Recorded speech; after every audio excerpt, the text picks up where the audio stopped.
Hello everyone, happy new moon in Leo. All right, so let's get to the astrology. It is the new moon in Leo, August 11th, Saturday 2018, and you can take in this energy today, even though it happened early in the morning, if you're seeing this video now. And for the next 13 or so days until the full moon, this will be your focus and what you can pay attention to, what you can work on. You can see if this applies to you. And of course, this is for mainly the West Coast area of the United States, okay? So we have Leo it's Leo season. So we have the sun in Leo, and it is the new moon in Leo, okay? So here's the moon, and the sun is in Leo. Okay, and we have Mercury retrograde in Leo, so that affects communication and things, our perception, as you know, things might not seem what it is. We might misunderstand something. We have the North Node also in Leo, so we want to be mindful of our goal or what we're trying to accomplish. If your birth chart, your North Node is Leo, this is a great full moon or new moon for you. If you happen to be Leo, this is a good full moon for you as well. You can see for Cancer, you have the ascendant is in Cancer. So if you're born today, you are a Leo and you have Cancer rising. Cancer has first house issues, which has to do with appearance, outward personality, awareness of self, the I am energy for Cancer, okay? That is normally Aries house. Now, back to Leos. Leos, you have the North Node, so you want to really focus on where you need to be going in your life. So you might be questioning where you need to be and so on. Leos, you have second house issues, so this is I have. That could be the affirmation for you. It is personal resources, money, values, your skills, your possessions. So a lot of conflict with that, okay? Let's go up to Gemini. Okay, we have Gemini 12th house issues. Main word is I dream, spiritual life. So 12th house issues, self-sabotage, institution, okay? So 12th house issues, you want to focus on that. You can look it up and see other meanings for all the houses that I'm going to discuss, if you can see the mouse. And then see what applies to you, okay? For Taurus, we have 11th house issues. So that is I aspire, like your goals, you know? And it has to do with friendship and groups and your aspiration, okay? So this is for Taurus, all right? And Taurus also has Uranus in retrograde, okay? And Uranus is all about freedom and revolution and originality, all right? With a lot of that 11th house issues. Again, see what 11th house issue is and see what applies to you. Now for Leo, we have 10th house issues. I achieve, right? So it is outer world type of issues, career, status, your purpose, right?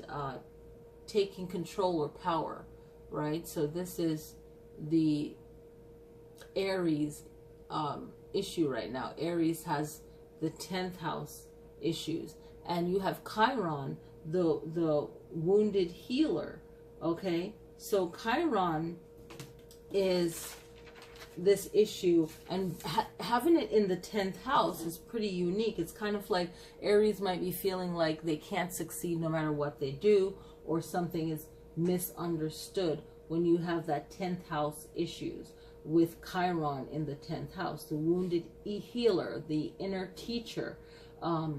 A lot of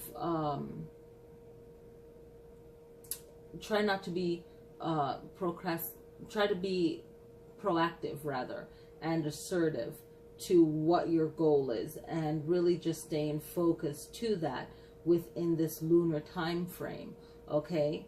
And feelings of like failure or not achieving your social status or whatever it is. It's like in the 10th house with Chiron, it's a feeling of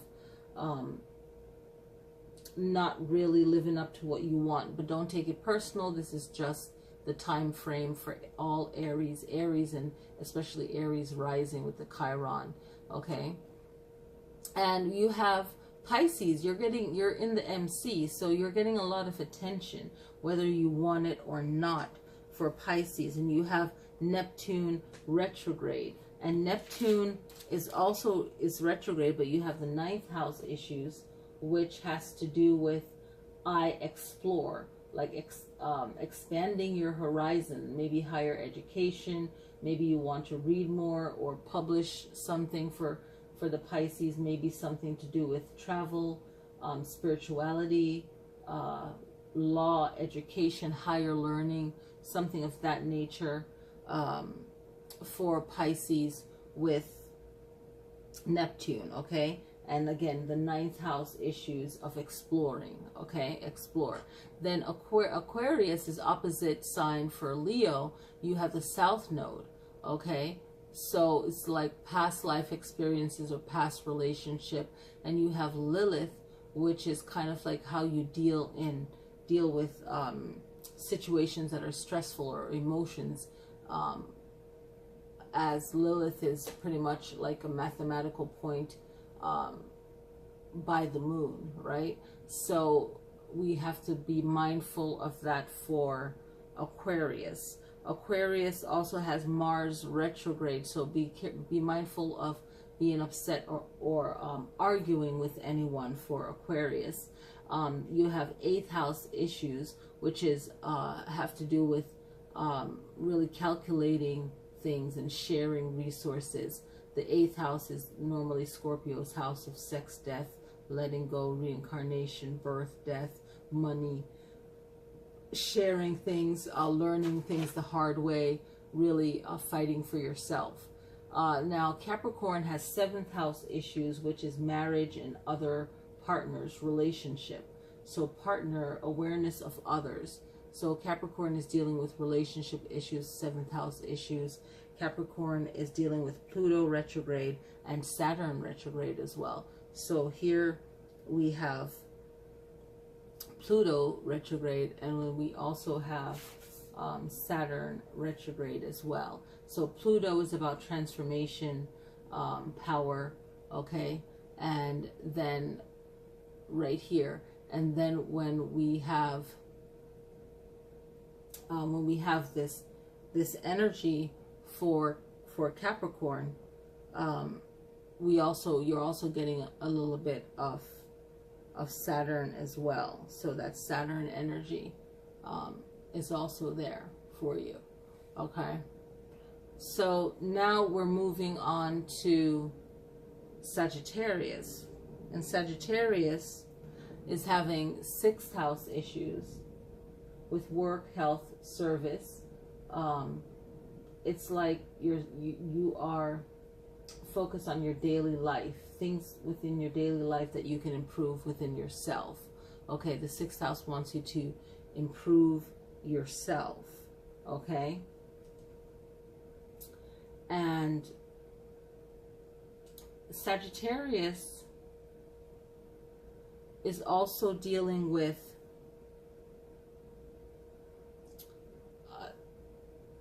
the Saturn effect as well, okay? So I said Capricorn, well, Capricorn has the Saturn effect. So right now, Sagittarius is only dealing with 6th house issues.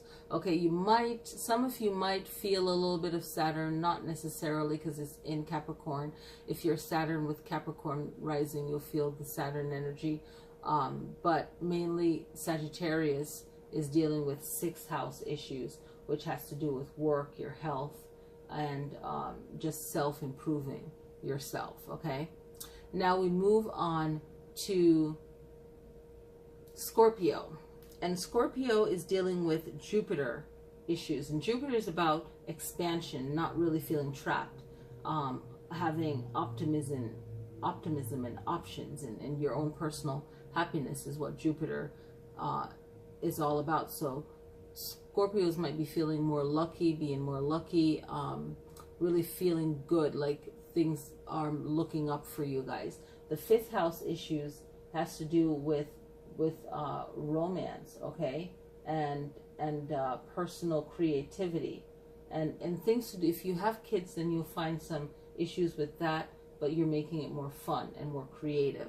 And also relationship is better because you're feeling like a weight is lifted off your shoulders. So look up fifth house issues and see how that applies. And remember, your opposite signs, you can also take part. Even though it's new moon in Leo, if you're a Scorpio, then your opposite sign is Taurus, right? So then you can also take advantage of Uranus, and it's in retrograde. So when the planets are in retrograde, you want to really double think about whatever that issue is that planet represents. Okay, like for instance, Uranus would be about freedom, originality, and changing things up, like that revolutionary energy.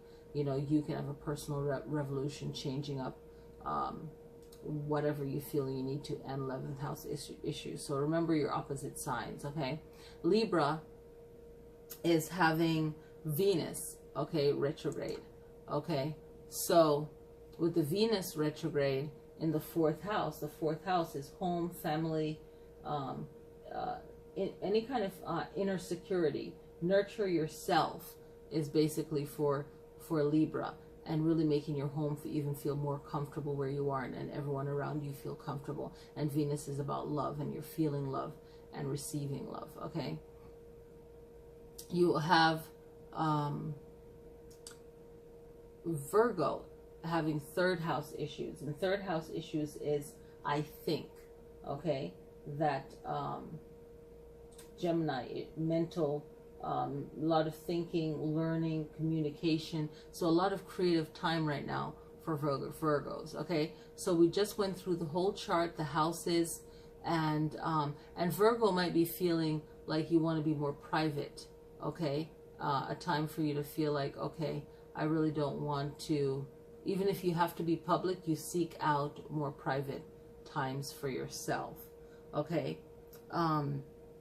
Yeah, I think that's it for the astrology. So the main focus is that Leo energy, but a lot of compassion for yourself, Leo, because you have Cancer in the ascending sign.